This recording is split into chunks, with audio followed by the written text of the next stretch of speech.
Hi all, welcome back to my channel Sam's classes. So आज की video में हम पढ़ने वाले हैं रेशियो यानी अनुपात के बारे में। सो आज की वीडियो में हम कौन कौन सी टॉपिक्स को पढ़ेंगे। सबसे पहले हम आज की वीडियो में ये पढ़ेंगे कि अनुपात या रेशियो क्या होता है। फिर हम रेशियो या अनुपात को कुछ एग्जाम्पल्स के जरिए समझने की कोशिश करेंगे। फिर हम पढ़ेंगे रेशियो ऑफ इक्वालिटी यानी समानुपात क्या होता है और किसी भी रेशियो को हम इक्वल रेशियो या समानुपात कब बोलेंगे। फिर हम पढ़ेंगे रेशियो ऑफ ग्रेटर इनइक्वालिटी यानी गुरु अनुपात के बारे में। फिर हम पढ़ेंगे रेशियो ऑफ लेसर इनइक्वालिटी यानी लघु अनुपात के बारे में। और लास्ट में हम पढ़ेंगे कंपाउंड रेशियो यानी मिश्र अनुपात क्या होता है और किसी भी अनुपात या रेशियो को हम कंपाउंड रेशियो या मिश्र अनुपात कैसे बना सकते हैं। अगर आपने मेरी पिछले वीडियोस को नहीं देखा है आप मेरे चैनल पर जाकर के दूसरे टॉपिक्स को भी देख सकते हैं। चलिए आज का वीडियो स्टार्ट करते हैं।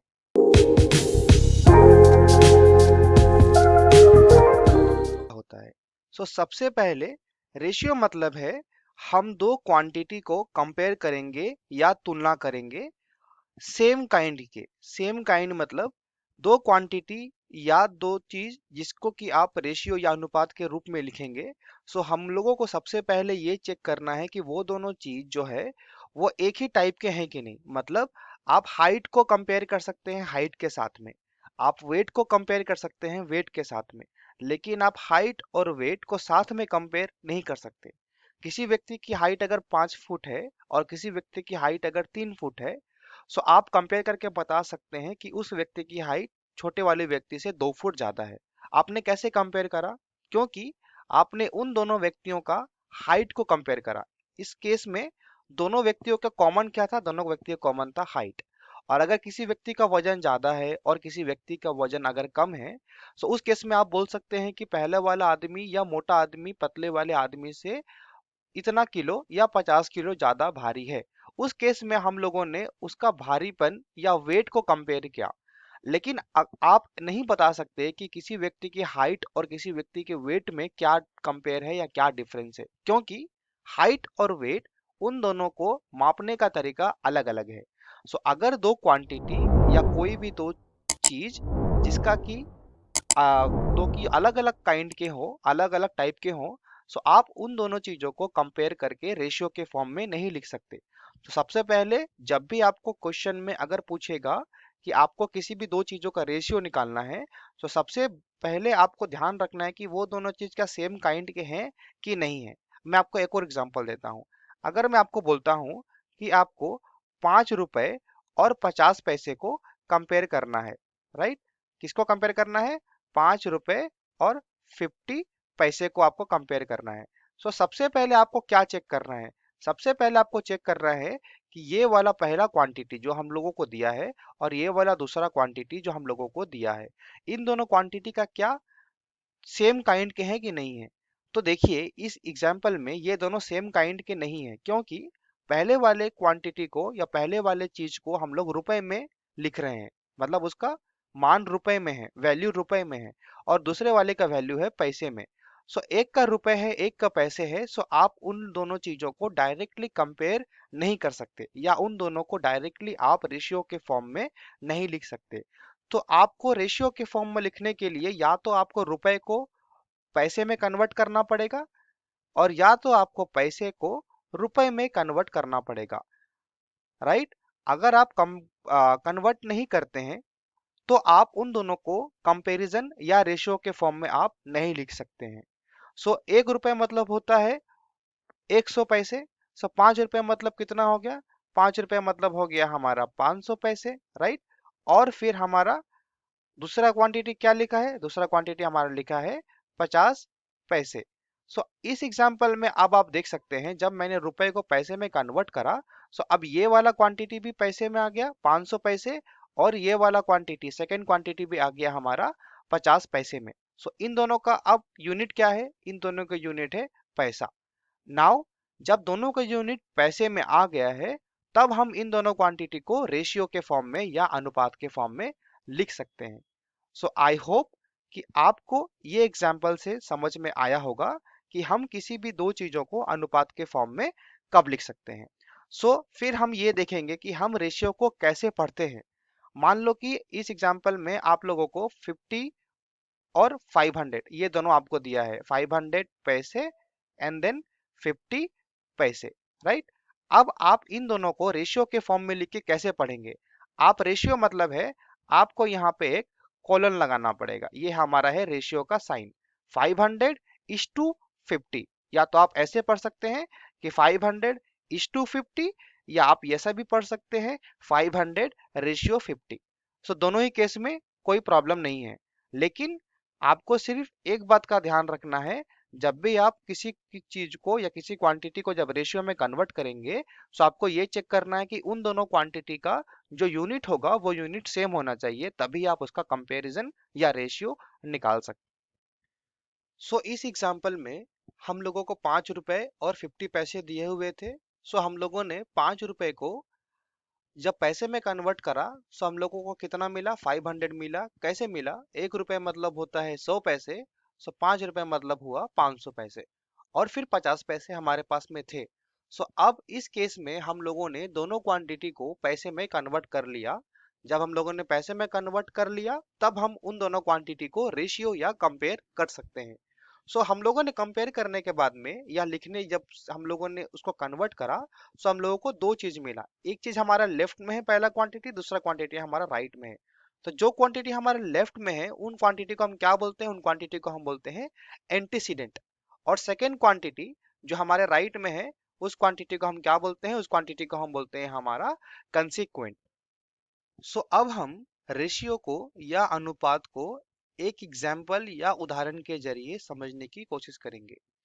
जैसा कि मैंने इस पिक्चर में दिखाया है, एक चीता और एक लड़का दौड़ रहा है। चीता की स्पीड क्या है, चीता की स्पीड है 120 किलोमीटर पर आवर, राइट। और लड़के की स्पीड क्या है, लड़के की स्पीड है 20 किलोमीटर पर आवर, करेक्ट। इस एग्जाम्पल में आप देख सकते हैं कि चीता और लड़का, इन दोनों की ही स्पीड को मैंने किस फॉर्म में लिखा है, कौन से यूनिट में लिखा है, उसको मैंने लिखा है किलोमीटर पर आवर की यूनिट में। आप दो चीजों को या चीता और लड़के की स्पीड को आप कंपेयर कर सकते हैं एक ही पॉइंट पे, जबकि उन दोनों का जो क्वांटिटी है या उन दोनों का जो यूनिट है, उन दोनों का यूनिट हमेशा सेम होना चाहिए, तो ही आप कंपैरिजन कर सकते हैं या रेशियो के फॉर्म में लिख सकते हैं। अब मैं क्या करता हूं, अब मैं आपको इसको रेशियो के फॉर्म में लिख के दिखाता हूं। जैसा कि मैंने इसके पहले आपको बताया कि आप दो क्वांटिटी को रेशियो के फॉर्म में कैसे लिखेंगे, पहला क्वांटिटी कॉलन दूसरा क्वांटिटी। तो हमारा पहला क्वांटिटी क्या है, हमारा पहला क्वांटिटी है 120 जो कि चीते की स्पीड है, और दूसरा क्वांटिटी है स्पीड ऑफ मैन जो कि है लड़के की स्पीड। सो इसको हम लोग कैसे लिखेंगे, इसको हम लिखेंगे फर्स्ट क्वांटिटी फिर रेशियो सेकंड क्वांटिटी। ये वाला जो पार्ट है लेफ्ट वाला पार्ट, इस पार्ट को हम लोग क्या बोलेंगे, इस पार्ट को हम लोग बोलते हैं एंटीसीडेंट।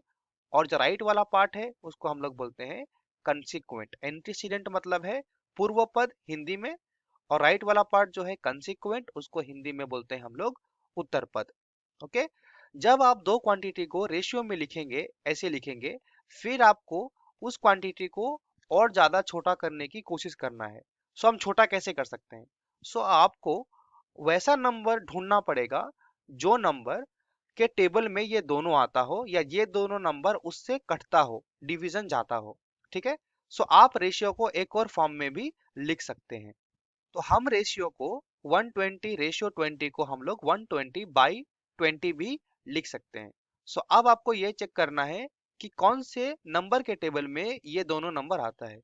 देखिए यहाँ पे 20 के बाद में लास्ट में जीरो है, 120 के लास्ट में जीरो है, तो हम क्या करेंगे, जीरो और जीरो कैंसिल कर देंगे।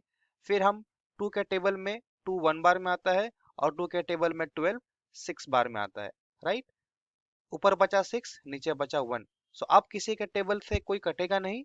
अब हम इसको रेशियो के फॉर्म में लिख देंगे। हम लोग 6/1 को रेशियो के फॉर्म में कैसे लिख सकते हैं, 6:1। ये हो गया हमारा रेशियो का आंसर। आप किसी भी दो क्वांटिटी को ऐसे कंपैरिजन करके रेशियो के फॉर्म में और छोटा करके लिख सकते हैं।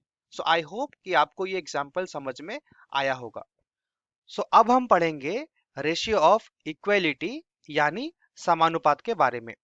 सो रेशियो ऑफ इक्वलिटी मतलब है कि आप लोगों को जो भी रेशियो अगर दिया हो, सो आपके रेशियो का लेफ्ट पार्ट यानी एंटीसीडेंट पार्ट और राइट पार्ट यानी कंसिक्वेंट पार्ट अगर इक्वल हो, बराबर हो, सो वैसे रेशियो को या वैसे अनुपात को हम लोग रेशियो ऑफ इक्वलिटी या समानुपात बोलेंगे। समान अनुपात मतलब है दोनों अनुपात या दोनों रेशियो जब इक्वल हो, उस केस में हम लोग उसको रेशियो ऑफ इक्वलिटी या समानुपात बोलेंगे। रेशियो ऑफ ग्रेटर इनइक्वालिटी या गुरु अनुपात हम कैसे पहचानेंगे या कौन से रेशियो को हम बोलेंगे? आपके पास में जो भी रेशियो अगर दिया हो, अगर आपके रेशियो का लेफ्ट वाला पार्ट राइट वाले पार्ट से अगर बड़ा हो, सो हमारे एग्जांपल में हम लोगों ने 13:10 लिया है। सो इस केस में 13 इज ग्रेटर देन 10।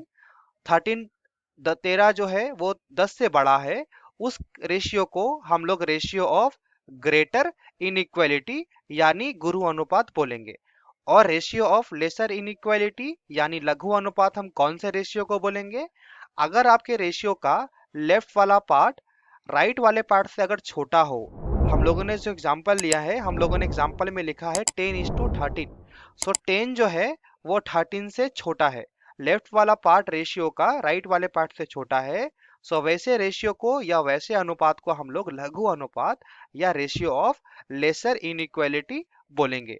सो अगर आपको ये चीजें ध्यान रखनी है कि ग्रेटर इनइक्वालिटी या लेसर इनइक्वालिटी आप कैसे पहचानेंगे या गुरु अनुपात या लघु अनुपात आप कैसे पहचानेंगे, सो आपको सिर्फ रेशियो का लेफ्ट वाला पार्ट को ध्यान रखना है।